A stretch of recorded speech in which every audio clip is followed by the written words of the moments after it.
मला द्यावी आणि मुख्यमंत्री महोदय आपल्यावर बीड जिल्ह्याने प्रेम केलेला आहे। बीड जिल्ह्यांचा आता हा गड आपण दत्तक घेऊन टाका, वामन भाऊंचा गड। कारण कसं आहे, सत्तेशिवाय काही होऊ शकत नाही। आम्ही प्रेम करू शकतो, आम्ही गडाच्या वाऱ्या करू शकतो, आम्ही गडाची भक्ती करू शकतो। या लोकांनी सांगितलं तर धुनानी माखलेल्या, रापलेल्या, धुळीनी माखलेल्या या कातड्याचं जोडं करून त्यांच्या पायात सुद्धा घालू शकतो, पण सत्तेशिवाय विकास होऊ शकत नाही। तुमच्या रूपाने इथे सत्ता आलेली आहे। मी 5 वर्ष सत्तेत नव्हते तेव्हाही गडाच्या विकासासाठी तुम्ही सहकार्य केलंय। पालकमंत्री असताना मी जे केलं त्याही पेक्षा जास्त तुमच्या काळात व्हावं। आता सुद्धा मी पालकमंत्री जरी जिल्ह्याची नसले तरी पालक म्हणून तुम्हाला विनंती करते की तुम्ही हे गड दत्तक घ्या आणि त्याचा भरभरून विकास करा।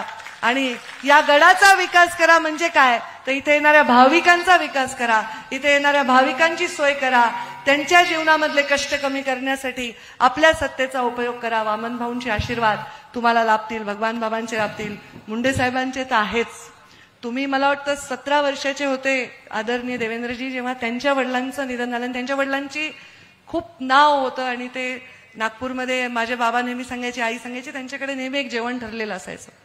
आणि आज मला वाटतं ते खूप लहान वयात त्यांचे पण वडील त्यांच्यापासून दुरावलेले आहेत आणि त्यांच्यावर खूप प्रेम प्रमोदजींनी, मुंडे साहेबांनी, सगळ्यांनी केलेलं आहे, भाजपनी केलेलं आहे।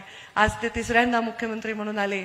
आज या तिसऱ्यांदा मुख्यमंत्री पदाच्या 5 वर्षात हा बीड जिल्हा सुजलाम सुफलाम होईल, ह्या बीड जिल्ह्याचं चित्र अत्यंत सुंदर मोहक होईल अशीच इच्छा व्यक्त करते आणि माझ्या वाढत चाललेल्या माझ्या भाषणाला